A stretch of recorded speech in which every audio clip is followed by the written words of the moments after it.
Welcome back to another edition of that Stay Off My Grass podcast. It's your boy Jeremiah back again to talk Laker basketball. And god damn it, I'm here again to talk about another L. Tough one to lose tonight, especially against the Grizzlies team who we've had success beating in the past, who we haven't had too much trouble with except for when we have trouble with them, I would say. Lakers shot great from the three-pointer line in the first half. AD gave you 16. LeBron gave you 18. Reeves was active. Defense looked pretty good. But it all just fell apart in that second half. And I don't even know where to start with it.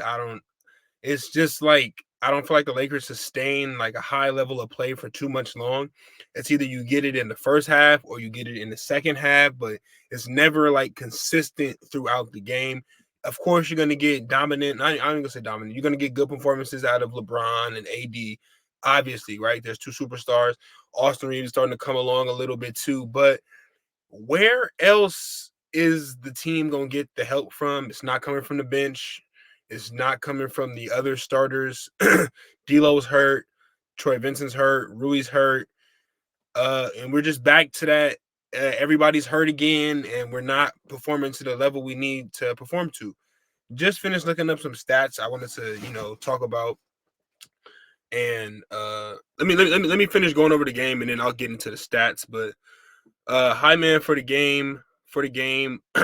Again, you guessed it. It's been going crazy these last few games. Anthony Davis had 31 points. I'm about to take it back. LeBron was the leading scorer tonight with 32. Anthony Davis finished with 31. And Austin Reeves had 19. Christian Wood had 11. Nobody outside of those guys did anything worth noting, I'm going to say, just straight up. Austin Reeves did have 12 assists, which was pretty cool to see him dishing the rock and being that initiator since D'Lo's out and Troy Vincent's out and LeBron needs rest. But, man, other than that, it's just tough. You got Taurean Prince playing 30-plus minutes, not really making an offensive impact. Obviously, I'm not expecting him to. We have Cam Reddish, who's not an offensive player, again, also playing a lot of minutes. And then we also have, Vanderbilt, forgetting his name, playing lots of minutes and, once again, not a heavy offensive player. So I don't want to bail the Lakers out because we have injured players and say oh, that's the reason we lost or that's the reason we're not getting it done. Nah, forget all that. You had a great performance by LeBron in the first half. LeBron was going unconscious from three. LeBron hit was it 4 threes in that first half? And AD was on as well. And there's no way you shouldn't capitalize with those games or when LeBron is bringing you his best performances. There's no way the Lakers shouldn't capitalize. And I was listening to Windhorse at halftime. He was like, there's no, this is a rare feat, especially when, not a rare feat, but when LeBron is hitting like this, the Lakers have to capitalize. Everybody else has to figure out how to get it going. It's just a part of it. They're just sitting back watching LeBron and AD put in all this work and thinking, oh, I can just, play defense, whatever. No, we need scoring. So that's my little tangent for the game. Obviously, Ja Morant played well. Marcus Smart was knocking down threes like crazy. Jaren Jackson was knocking down threes like crazy. Just Desmond Bane. Everybody on the Grizzlies had just a good game. Let me look at their stats too real quick. Yeah, like I said, Marcus Smart, who is known to be a defensive player, finished with 29 points, 8 for 14 from the three-point line. Man was hot, and he took advantage of what the Lakers was giving him. Oh, y'all don't think I can shoot this three? Bam. Another one. He just kept lighting us up.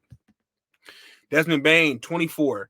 Also had a crazy game from behind the line. And actually, he hit that step-back three on AD that, for me, pretty much sealed the game. I didn't think they would come back after that. They were just too hot from three. Jaren Jackson had 31. And like I said before, he went 5 for 6 from the three-point line. It's just they went crazy from the line. The Lakers refused to go out there and guard them or do anything to curtail them from doing what they did to us tonight. And that's what you get when you don't have what you need to have and you're not executing. The Lakers just are not executing as of late. You play in Miami on Tuesday night or Wednesday night, and you have 22 turnovers. You come back, you address the turnover problem, but then again, you let the Grizzlies come out here and run up the score on you. It was a high-scoring first quarter. high scoring first half. And when the Grizzlies were able to keep the game close, that allowed for them to be able to fight in the second half and pull away eventually. And that's what they did. So hats off to the Grizzlies. They were the better team out there tonight. I'm not going to, shade them. They did what they were supposed to do. The Lakers didn't capitalize, especially with a lead, especially with a hot LeBron James and a hot Anthony Davis. Didn't take care of what they needed to take care of. So I can't even hate on the Grizzlies or say anything malicious on them. But that's enough for me talking about the Grizzlies on the other side. But let me get back into the Lakers. And like I said, I was doing some research before the game, or not before the game, before I hopped on here, which led me to find out the Lakers have been only 3-10 since the play-in, have only beaten, excuse me, let me go back to that, and haven't really beaten nobody of note. They beat the Hornets, the Thunder, and the Spurs. And I will add that they beat the Spurs and then lost to them on that the second time they played them within like 2 days. So take it as you may. Like I said, only beat 3 teams since the play-in game. The Spurs, the Thunder, and the Hornets. All the rest of these games have been losses to teams they should have beat, teams that pulled away and just exploited the Lakers for things that they could not do. So there you have it.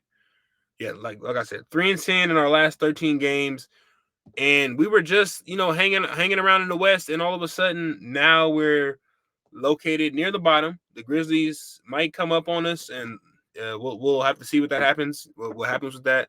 The Warriors won tonight. They beat the Pistons, so we're out of the play-in running for now. I mean, it's so early, so they can get some games back and get back in there. But as of now, they are sitting at the 11th seed. The Jazz, I believe the Jazz also lost today. They did lose tonight.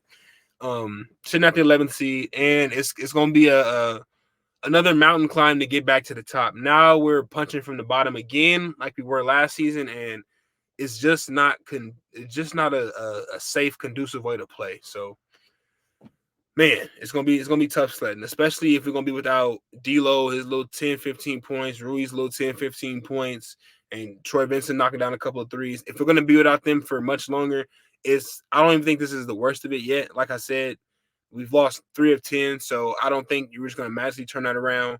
Our next game is against the Clippers, who are like surging right now. Kawhi is starting the ball again. James Harden is getting it together. Paul George is looking nice again. So I'm not too confident going into our next game against the Clippers. I know it's our rival. I know we actually beat them, broke the streak from losing to them. Was that 13, 14 times? So maybe they might get it together, but like I said, I'm not looking forward to really playing that game because, as y'all know, when we play the Clippers, everybody on the Clippers somehow brings it all together, pulls it all out, and they just do not, and they leave it all out there against the Lakers. So it could get ugly. It could definitely get ugly against the Clippers on Sunday. So I think that's it, man. I don't got nothing much more to say. Besides, the Lakers need to figure it out on offense, and it's going. I don't want to say like trade anybody because I don't think just that's another problem we have. Just trying to trade somebody and making that big splash. Lord knows Lord knows if it's going to work or not. But I'm not really into trading anybody. If this is how bad we're going to be, we got to just sink with the ship and just figure it out like that because trading, getting guys away from the team. Just to bring back in one guy, possibly two, I don't think it's conducive to what we need to do. So I feel like they can right the ship, get it right, but it's gonna take something else. I don't know if it's a coaching change that might need to happen or lineup change that needs to happen, but something's got to happen in order for the Lakers to get this right. But I can't talk no trash tonight. Usually I'm playing whoop that trick, but the trick got whooped tonight. So until next time, y'all, peace.